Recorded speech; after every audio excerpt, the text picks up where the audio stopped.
মামা দোকানের তো দোকানদার নাই, পিচ্চিক বসে রয়ে গেছে, এই সুযোগে কিছু মারা দেওয়া যাবে বুঝলি।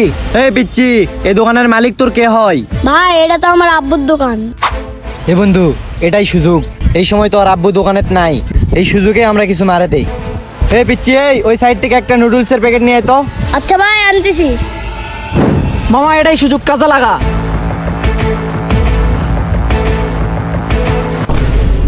কি রে, দোকানের থেকে ওরা চুরি করতেছে, তারা দেখি তো শেষ পর্যন্ত কি হয়। এই যে ভাই লুডুস, আর কিছু লাগবে? না আর কিছু লাগবে না। এটার দাম কত? ভাই এটার দাম 330 টাকা। না রে, এত বড় নুডলস নিব না, তুই এর চাইতে ছোট একটা নিয়ে আয় যা। আচ্ছা ঠিক আছে ভাই। মামা ওই তো ওই দিক চলে গেছে, চল এই সুযোগে পালাই। এ ভাই দাঁড়ান দাঁড়ান, কই যান? এইদিকে আসেন, এইদিকে আসেন। এই ভাই আপনাকে আর আমাদের দোকানে নিয়ে আসলেন কেন? সাইড দেন, আমরা চলে যাবো। এ ভাই দাঁড়ান দাঁড়ান, দোকানের জিনিসপত্র চুরি করে কই পালান? এই যে ভাই এলেন আপনার ছোট লুডুস। এই পিচ্চি, তোর আব্বু কই রে? ভাই আব্বু তো নাই, আব্বু তো বাইরে একটা কাজে গেছে। কেন কি হয়েছে? কিরকম একটা বিবেক, এইরকম একটা ছোট বাচ্চাকে দোকানে রেখে চলে গেছে, আর এদিকে পুরো দোকান চুরি হয়ে যাচ্ছে। এই বাবু, তোমার আব্বুকে ফোন দাও তো। আচ্ছা ঠিক আছে ভাই, ফোন দিচ্ছি। কিরে আমাদের দোকানে এত গ্যাঞ্জাম কিসের? যাই তো। এই জিয়াদ, দোকানে এত মানুষ কেন রে? কে হয়েছে? কেন ভাই, এরা তো আমাদের কাস্টমার। আর ওই ভাই আমার আব্বুর নাম্বার চাচ্ছে। এ ভাই, এরা তো আপনার কাস্টমার না, এরা আপনার দোকানের জিনিসপত্র চুরি করতেছে। কি দোকানের জিনিসপত্র চুরি হচ্ছে? এই জিয়াদ, তুই থাকতে দোকানের জিনিস কিভাবে চুরি হয়? ভাই আমি ওদিকে লুডুস নিতে গেছিলাম, ওই সুযোগে মনে হয় ওরা চুরি করছে। তোদের এত বড় সাহস আমাদের দোকানে চুরি করিস? দাঁড়া, তোদের মজা দেখাচ্ছি।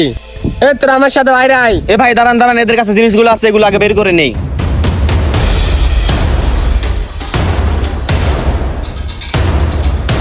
যা যা, এখন যা। এ তোদের এত বড় সাহস কিভাবে হয় আমাদের দোকান থেকে জিনিস চুরি করার? এই তোরা এই কাজ কতদিন থেকে শুরু করছিস রে?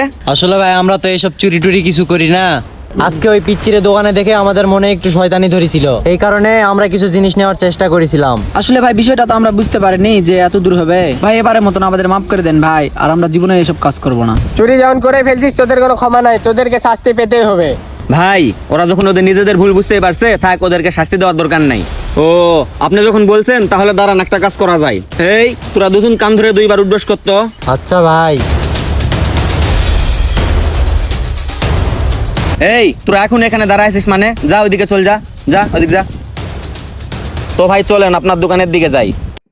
ভিডিওটি দেখে কি বুঝলেন? অনেক ব্যবসায়িক আছে যারা তাদের ব্যবসার কাজে ছোট বাচ্চাদেরকে বসিয়ে রাখে, তারা বাইরে অন্য কাজে যায়। আসলে এটা ঠিক না, কারণ ছোট বাচ্চাদেরকে দোকানে দেখলে অনেক বিবেকবিহীন মানুষ আছে যারা এই সুযোগটা কাজে লাগিয়ে তারা জিনিসপত্র চুরি করার চেষ্টা করে। সো ব্যবসায়িক ভাইদের উদ্দেশ্যে আমি একটা কথাই বলতে চাই, ব্যবসার কাজে ছোট বাচ্চাদেরকে বসিয়ে রাখা ঠিক না, কারণ তারা সবকিছু বোঝে না। আর হ্যাঁ, ভিডিওটি ভালো লাগলে অবশ্যই একটা লাইক, কমেন্ট, শেয়ার আর আমাদের পেজটি ফলো দিয়ে আমাদের পাশেই থাকবেন।